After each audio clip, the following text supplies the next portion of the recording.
Hey guys, it's Laura with Quilted Chicken, and we are taking a look today at our 4.5-inch block for the spinner block. This is the block, I forgot which number block this is, but it's for Moto Block Heads 4. It's by Anne Sutton at Bunny Hill Designs. This is what we're going to take a look at. I'm really pleased with how this turned out. We're going to do some fun little fussy cutting here in the center. There is a little oops that unless you stand really close, you won't see it. So we're going to talk about how we did our fussy cutting. Because I've had some goofs, we're also going to talk about how to change and get better at your fussy cutting for pieces, especially pieces this small. It's a little bit harder, but we're going to take a look at our block and we'll get going from there. So here are the cutting directions for our block. We are doing the 4.5-inch block, and as you saw, we did some pretty fancy fussy cutting on this center here, where our center rotates around and actually comes up into our half square triangle here. And in order to do that, some people use if you have a light box, you can put the fabric there, put it behind. I don't have one of those, so what I did was I cut a piece of scrap fabric the size of our for our C. It's 1 5/8 by 1 5/8. I cut that and I went ahead and marked with a marking tool our seam, our 1/4-inch seam that's going to come up in there. I also did that for our the E of our half square triangle here. So we're just going to find the pattern that we like on our fabric. I did have to break into this layer cake, guys. I had to open it up and find one of these big pieces. So I'm real excited about using this. If you saw one of our videos a little while back, I'd cut this fabric and it was a little bit too dark for what we wanted. So I'm glad I get to use this fabric today for this block. Let's see what we've got.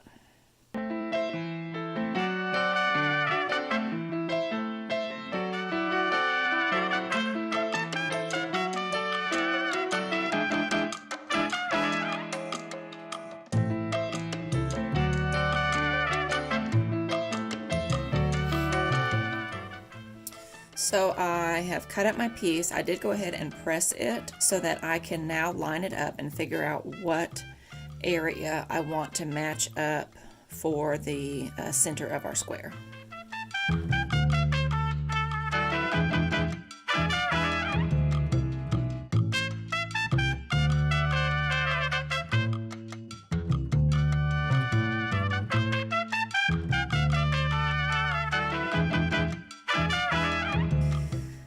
So that's it. I think that that's going to come together really well and look pretty cute for our center. So I'm simply going to now take these two pieces. I pressed that back out flat and I made sure not to warp it out. We're going to simply lay this on top of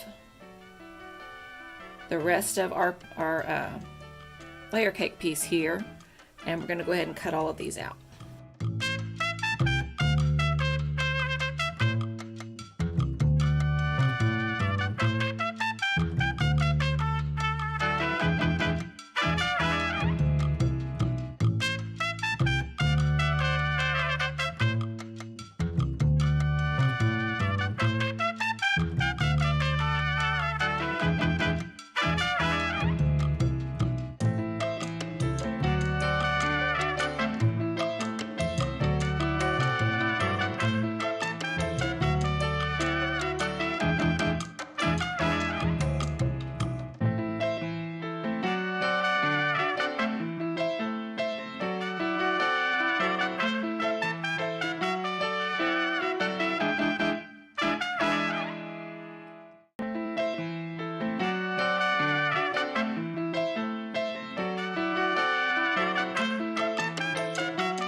Okay, well, I should have been a little more careful when choosing the design, because if you noticed, this cuts into the corner of this little design here.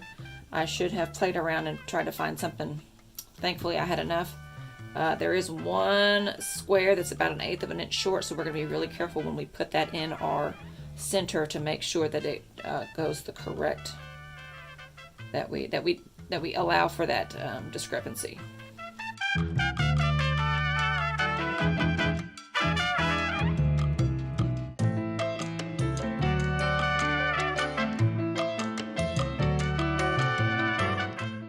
So those are the colors that we picked, and I am real excited to see how the center is going to go together. I'm going to go ahead and get these half square triangles put together, and then make sure that those match up, and then we'll get our center.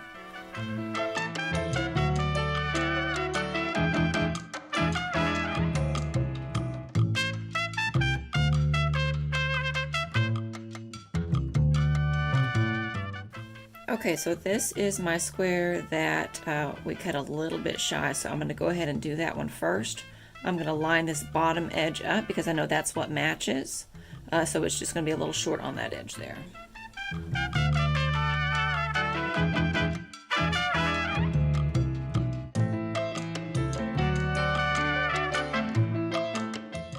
So what we did not see off screen was about 20 minutes of me figuring and wrangling and trying to make sure that my seam came down kind of right at this, through the center of this little swirly girly thing here. I'm still not quite pleased with this one, if you can see.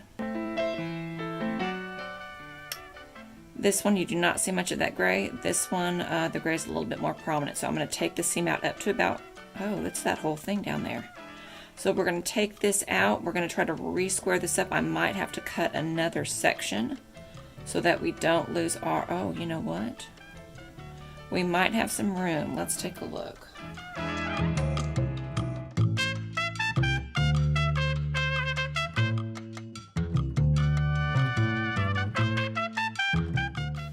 I think maybe my seam was just a little too scant, so we're going to go ahead and take that seam in again.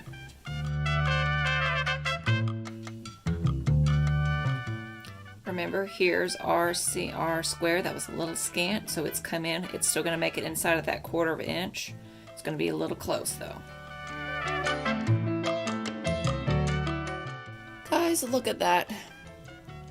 I'm totally not going to take credit for the fact that this little section here almost kind of lines up on our swirl. Look, I cut the top of that swirl off, guys. I'm not going back and changing it. I say that. If I have time, I might. Well, that's it. What did we think? So next time when we do fussy cutting on pieces this small, I know that I've had my templates that I made. I did not go back through and square them down to double check and make sure that everything stayed exactly the same on the edges when we cut that out. That is how I managed to trim off the little end of this paisley here. The rest of them you can kind of see, this one really well, how the bottoms of those line up. This is what I really wanted it to look like. I had my triangle cut. I had my template a little bit oversized, and I didn't square them down. So next time, remember when you fussy cut stuff for a small scale item, remember to square everything down at the end. But all in all, I'm pretty pleased, especially since we are catching up on, I think I've got 3 more blocks to get taken care of today. Because tomorrow is the new block, so I'm excited to see what that's going to do. We will get the rest of our blocks out and taken care of. I will have a link to the PDF in the comments, and we will have the link to Anne Sutton's blog and information where she posted her blog in the comments as well. So I hope you like it. I hope you keep watching, and let me know if you have any questions or information that we're not talking about, and we'll do our best to get it done, guys. Thanks a lot.